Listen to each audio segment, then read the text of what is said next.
Hello aspirants, welcome back to our channel Chalo Padho. आज हम discuss करेंगे HPSC PGT पॉलिटिकल साइंस का पेपर जो कि 14 सितंबर को हुआ था। ये एग्ज़ाम कैसा था, एग्ज़ाम रिव्यू के बारे में जानेंगे। सब्जेक्टिव एग्ज़ाम था ये, ठीक है हमारा। उसके बाद क्वेश्चन पेपर देखेंगे हम कि क्या आया था, और सिलेबस देखेंगे। इसके बारे में पूरी इन्फॉर्मेशन लेंगे, ठीक है। तो चलते हैं आगे। ये देखिए, ये हमारा क्वेश्चन पेपर है जो अभी 14 सितंबर को आया था। तो इसके इन्फॉर्मेशन क्या दे रखी है कि 18 क्वेश्चन होंगे जिसमें से आपको 15 क्वेश्चन करने पड़ेंगे। सीधे 18 क्वेश्चन होंगे जिसमें से आपको 15 क्वेश्चन करने पड़ेंगे, ठीक है। उसके बाद क्या बोला है कि सारे क्वेश्चंस को जितने मार्क्स दे रखे हैं वो वहाँ पे लिखे हुए हैं। तो ईच क्वेश्चन 10 मार्क्स के होते हैं, ठीक है। कोई भी एडिशनल शीट नहीं प्रोवाइड होगी। और इस बार शीट भी थोड़ी डिफरेंट आई थी, ठीक है। इस बार शीट ऐसी थी कि आपको क्वेश्चन पेपर प्रिंटेड था, उसके बाद 4 आपको पेजेस दे रखे थे, फिर नेक्स्ट क्वेश्चन प्रिंटेड था। तो आपको जो भी क्वेश्चन करना था वो आपको उसी जो प्रिंटेड क्वेश्चन है उसके नीचे करना था। ऐसा नहीं करना था कि कोई पहला आप कर लें फिर दूसरा कर लें, ठीक है। जो आपको गैप करना था वो आपको बीच में छोड़ देना था। उसके बाद क्या बोल रखा है कि आंसर आपको उसी मीडियम में देना है जो आपने मीडियम ले रखा है, हिंदी या इंग्लिश जो भी आपका मीडियम होगा, ठीक है। अगर आपने रॉन्ग मीडियम में आंसर दिया तो आपको मार्क्स नहीं मिलेगा, जैसा कि यहाँ पे लिखा हुआ है,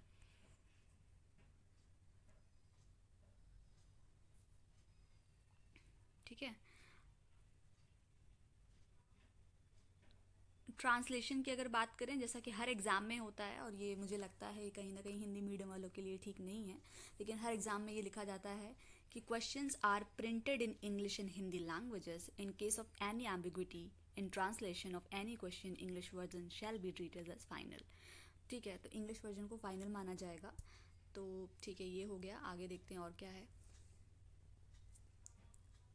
okay, this is the question. See, पहला क्वेश्चन क्या है? How has Rawls enrich the idea of justice and liberalism, ठीक है। This is the first question. फिर क्वेश्चन पूछा गया है, ये टोटल 18 क्वेश्चन होंगे और 18 में से आपको 15 क्वेश्चन करने हैं और 10 मार्क्स के होंगे। देखिए साइड में लिखा हुआ मार्क्स 10 मार्क्स के होंगे। और जैसे कि पेज में बताया, अगर पूछा जाए कि पेज कितने पेज में लिखने, तो 4 पेज ही आपको मिलेंगे लिखने के लिए। इससे एक्स्ट्रा पेज नहीं मिलेंगे। 4 पेज भी अगर आपको 15 क्वेश्चन अटेम्प्ट करने हैं तो मोर देन इनफ हो जाता है फिल करने के लिए, ठीक है। तो शीट्स आपको इस बार अच्छी प्रोवाइड करी जा रही हैं, प्रॉपर यूपीएससी की तरह शीट होती है, ठीक है। एक ऐसा पैटर्न होता है कि ये आपकी शीट है, बीच में ये बना होता है, यहाँ पे आपका क्वेश्चन प्रिंटेड है। उसके बाद एक ये शीट हो गई, एक दूसरी शीट यहाँ हो गई, फिर एक मतलब टोटल आपको 4 पेजेस मिलेंगे सॉल्व करने के लिए क्वेश्चन को, ठीक है। तो ये हमारे यहाँ पे 7 क्वेश्चन दे रखे हैं। इसके बाद आगे देखते हैं।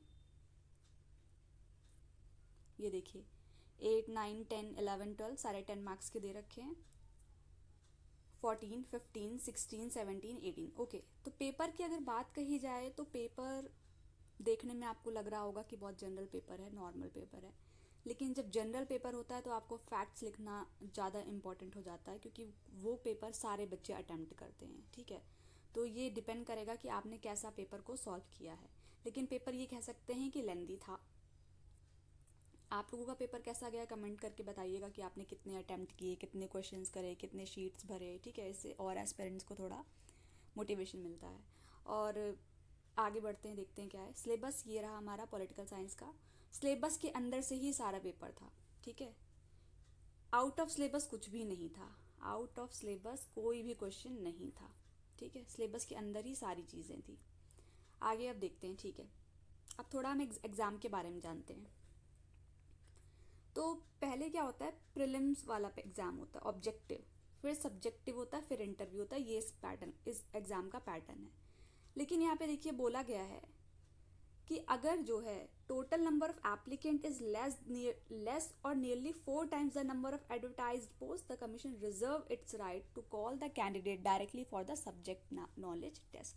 तो ये हमारा सब्जेक्ट नॉलेज टेस्ट था। मतलब जितनी भी वैकेंसी आई थी उसका 4 times स्टूडेंट ने भरा होगा, इससे ज़्यादा लोगों ने नहीं भरा होगा। पहली चीज़ तो ये क्लियर हो गई, ठीक है।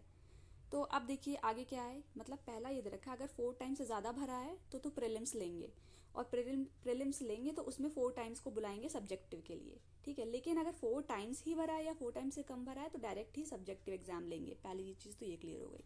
तो इस बार वैकेंसी क्या आई थी, ये देखिए। रेस्ट ऑफ हरियाणा में 283 आई थी, 283। मेवात में 59 आई थी, ठीक है। तो दोनों को कैलकुलेट करके 348 बन रहा है। ठीक है, 348 का अगर हम 4 टाइम्स कर देते हैं, 348 का अगर हम 4 टाइम्स करते हैं तो 1392 बन रहा है। ठीक है, तो इसका मतलब अगर सब्जेक्टिव नॉलेज पेपर हुआ है तो इसका मतलब हम ये कह सकते हैं कि मैक्सिमम नंबर ऑफ पीपल जिन्होंने अप्लाई किया है वो 1392 लोग हैं। ठीक है, अब क्या है, आगे पढ़ते हैं, उसके बाद इस क्वांटिटी पे आएंगे कि ये क्या है डिजिट। ठीक है, आगे बढ़ते हैं, वहाँ से ये पता चलेगा। नेक्स्ट क्या बोल रखा है कि जब सब्जेक्टिव नॉलेज टेस्ट होगा, 3 घंटे का पेपर होगा, टोटल मार्क्स हमारे 150 होंगे। ठीक है, उसके बाद सिलेबस जो भी मैंने पहले दिखाया था वो इसका सिलेबस था। मीडियम हमारा कैसे क्या दे रखा है वो देखिए, इंग्लिश मीडियम रहेगा सिर्फ biology, chemistry, home science, mathematics and physics में, और बायलैंग्वेज रहेगा बाकी सब्जेक्ट्स में। ठीक है, और जो हमारे लैंग्वेज के पेपर हैं तो वो लैंग्वेज में ही रहेंगे, इसमें तो कोई डाउट नहीं है। ये हो गया। अब देखिए, the number of candidates to be called for interview will be 2 times including bracketed candidate if any of the number of advertised posts provided that they have secured the minimum cut off marks of 35%। ठीक है, तो मतलब कि 2 times interview में बुलाएंगे जितने भी लोगों ने एग्जाम दिया है। तो अब पिछली स्लाइड पे जाते हैं। ये देखिए 348 का 348 का 2 टाइम्स क्या है, ये है। अगर इतने लोगों ने एग्जाम दिया है तो इतने लोगों को इंटरव्यू में बुलाया जाएगा। लेकिन इसमें क्या एक प्रॉब्लम है, प्रॉब्लम ये है कि आपको मिनिमम 35% मार्क्स लाना ही लाना है। ठीक है, मिनिमम 35 किसका, 150 का, जो कि कितना होता है हमारा 35, 52.5। इतना मिनिमम लाएंगे तभी इंटरव्यू में कॉल होगा। अब आपको लग रहा होगा ये तो बहुत ईजी है, लेकिन ये ईजी नहीं है। क्यों ईजी नहीं है, आगे देखते हैं।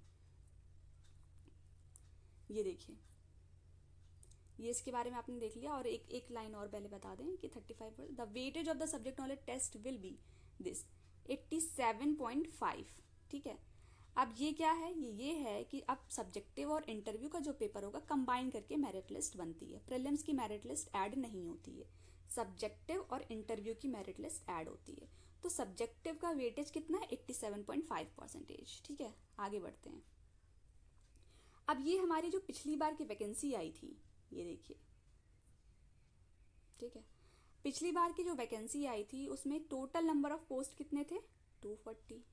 ठीक, कितने लोगों ने अप्लाई किया था, इतने लोगों ने।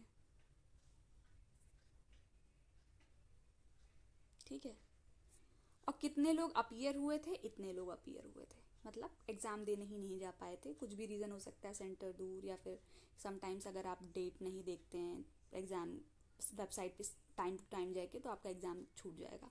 ठीक है, तो अब देखिए इतने लोगों ने अप्लाई किया था, 240 वैकेंसी थी, तो मतलब इतने लोगों को क्या करा गया, बुलाया गया। जबकि कितने लोगों को बुलाया जा सकता था, 4 टाइम्स। 240 का 4 टाइम्स क्या होता है,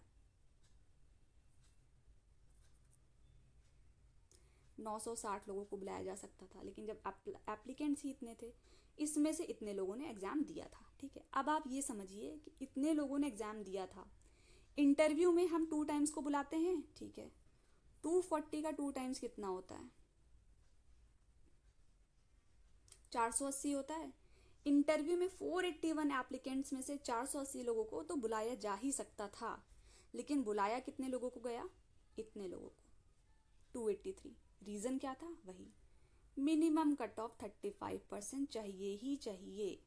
तो अब आपको जो ये 52.5 जो मार्क्स हैं बहुत इजी लग रहे होंगे। अब आपको यहाँ से समझ में आ रहा होगा कि ये इजी नहीं है, सब्जेक्टिव एग्जाम है, आपको फैक्ट्स लिखने हैं, आपको एक यूपीएससी का जो ट्रेंड है वो फॉलो करना पड़ेगा एग्जाम को लिखने के लिए।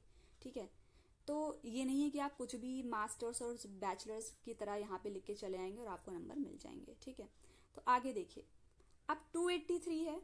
ठीक है, इंटरव्यू में हम इसका डबल बुला सकते हैं, मतलब कितना, 480 बुला सकते हैं, लेकिन 283 में 200 लोगों को ही इंटरव्यू में बुलाया गया।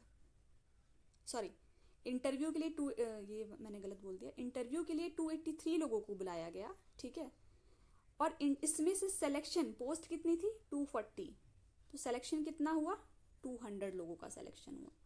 मतलब ज़रूरी नहीं है कि ये वैकेंसी भरेंगे ही भरेंगे। अगर आपने एग्ज़ाम में वेल किया है तभी ये वैकेंसी फिल करेंगे, अदरवाइज वो वैकेंसी को वैकेंट छोड़ देंगे।